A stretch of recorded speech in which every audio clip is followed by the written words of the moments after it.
J'avais le détecteur de mine, c'était moi qui étais en avant, puis qui devait s'assurer que le chemin était clair pour les gens dans ma section, qui, eux, marchaient en file indienne, donc derrière moi.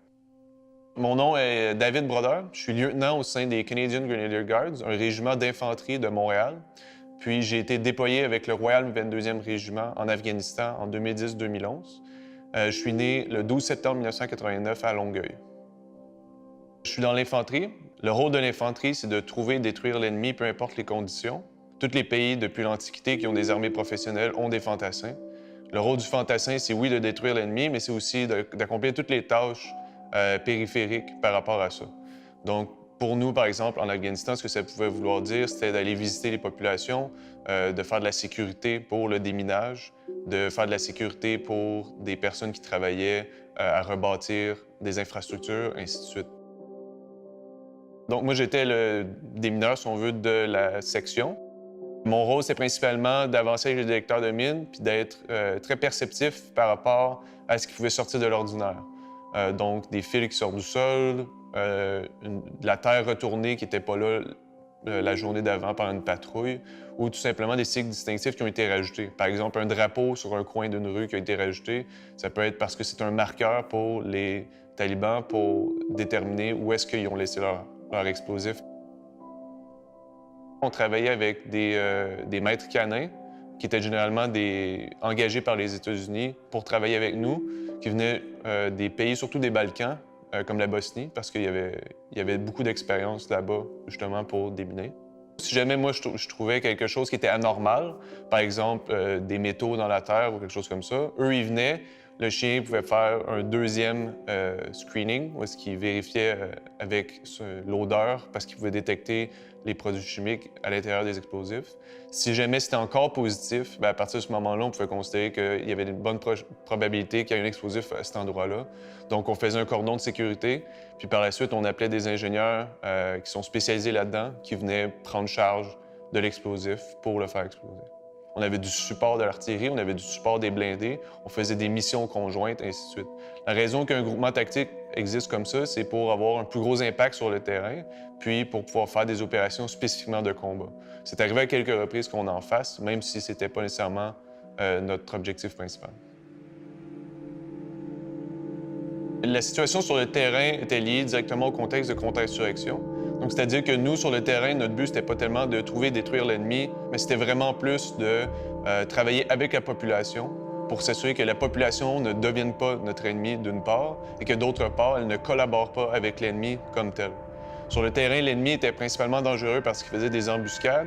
Donc, pour nous, c'était de travailler avec la population, avec les forces locales, donc l'armée afghane, la police afghane, mais aussi avec la population pour s'assurer que, d'une part, leurs conditions matérielles s'améliorent, c'est-à-dire de rebâtir des infrastructures, mais aussi pour qu'eux, ils puissent travailler avec nous. Donc, ils nous donnent les noms ou les endroits qu'il y a des caches. Parfois, on ne pouvait pas savoir qui était quoi ou qui était qui. Donc, c'était très difficile de les trouver. La population elle-même, des fois, devenait complice, soit par volonté directe, c'est-à-dire qu'elle voulait aider les talibans, ou soit par blackmail. Par exemple, ils vont aller voir quelqu'un, ils vont lui dire si tu ne travailles pas pour nous, en allant placer cette bombe-là ou quoi que ce soit, bien, on va s'en prendre à ta famille. Donc, ces gens-là devenaient complices de l'ennemi, mais en fait, ils étaient victimes aussi dans cette histoire-là.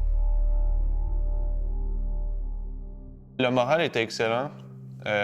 En général, pour ce qui était de m'accompagner puis de mon peloton et de ma section plus spécifiquement. C'est sûr que, comme pour n'importe quel déploiement, plus on avançait, plus les gens étaient fatigués, plus le stress commençait à s'accumuler et plus, dans notre cas, on allait vers la saison de combat. C'est lié avec la culture là, de la drogue là-bas, du Pao, ainsi de suite. Donc pour nous, plus on avançait, plus on était fatigué, stressé, et plus la situation devenait dangereuse. On avait des traducteurs avec nous qui nous aidaient dans nos tâches. Puis plusieurs d'entre eux le faisaient de manière définitivement désintéressée, dans le sens où est-ce qu'eux-mêmes, ils mettaient non seulement leur vie en danger, mais la vie de leur famille aussi en danger pour travailler avec nous, étant donné que les talibans, par la suite, pouvaient utiliser ça contre eux. C'est déjà arrivé en opération qu'un des traducteurs, pour nous aider dans un combat, il avait même décidé de transporter de la munition, puis il nous aidait à l'intérieur du combat, là, à déplacer des objets, puis ainsi de suite. Donc, il allait au-delà de son travail, tout simplement pour nous aider, parce que pour lui, c'était important ce qu'on faisait. Puis ça avait été... je trouvais que ça montrait qu'il y a des gens là-bas qui appréciaient ce qu'on faisait. Nous, on a eu une seule personne dans mon peloton qui a été blessée gravement, puis par la suite, il est décédé de ses blessures après l'Afghanistan. Dans le fond, lui, c'était un vieux caporal. Il avait 30 ans, presque, dans les forces. Puis lui, l'armée, c'était sa vie. Puis il a été blessé par un tir de RPG, de roquette, au dos. Puis on l'a évacué tout de suite. Il est parti de l'Afghanistan. Puis justement, il est décédé, malheureusement, après l'Afghanistan. Qu'est-ce que ça m'a amené? Ça m'a amené énormément au niveau de la discipline personnelle, au niveau aussi de comprendre mes limites. L'entraînement, c'est une chose, mais 8 mois et demi en Afghanistan, ça équivaut facilement à 2 ans d'entraînement. C'est sûr que c'est rien à comparer de ceux qui ont fait, par exemple, la guerre de la Corée ou la Deuxième Guerre mondiale ou la Première Guerre mondiale, mais il n'en reste pas moins que c'est une expérience qui permet au moins de mieux voir c'est quoi le métier là, de fantassin, et ainsi de suite. Ça m'a permis aussi de tisser des liens avec des gens jusqu'à la fin de ma vie. Ce que j'essaie de faire comprendre aux gens, c'est que le souvenir, c'est pas nécessairement un souvenir qui doit être personnel, c'est un souvenir qui peut être aussi social. Puis c'est pas un souvenir nécessairement qui doit être en lien avec une émotivité quelconque. La raison que je dis ça, c'est qu'il y a beaucoup de gens parfois qui, parce qu'ils sont pro-guerre, bien pro-guerre dans le sens qu'ils appuient les forces armées canadiennes puis leur déploiement, ou contre la guerre, ils vont avoir un jour du souvenir très différent. Mais ça devrait pas vraiment être comme ça. Le jour du souvenir, c'est un jour qui est civique, dans le sens où est-ce qu'on se rappelle de des gens qui ont fait des choses extraordinaires, qu'on soit d'accord ou non avec ce qu'ils ont pu faire. Dans le sens où est-ce que c'est très rare des militaires qui vont volontairement s'engager pour faire quelque chose de mal. Personne ne s'engage pour ça. Les gens s'engagent soit parce qu'ils sont obligés par la force des circonstances, comme par exemple avec la conscription, ou tout simplement parce qu'ils pensent faire la bonne chose. Donc, à ce niveau-là, je trouve que ces gens-là on ne devrait pas les considérer par rapport à nos jugements moraux et émotionnels. On devrait plutôt les considérer par rapport aux exploits qu'ils ont accomplis, puis au dévouement qu'eux ont mis dans des causes qu'ils considéraient justes et importantes.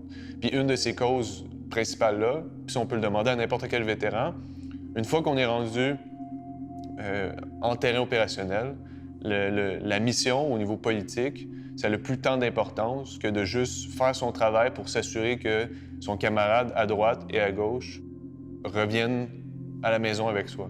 Le but, c'est on fait ça, quand on est au combat, on fait pas ça pour nous-mêmes ou pour la mission ou pour peu importe, on fait ça pour nos camarades de combat. Puis ça, je pense qu'il n'y a pas personne qui peut être contre le fait que des gens se sacrifient et se dévouent à la sûreté de leurs amis et de leurs camarades de combat.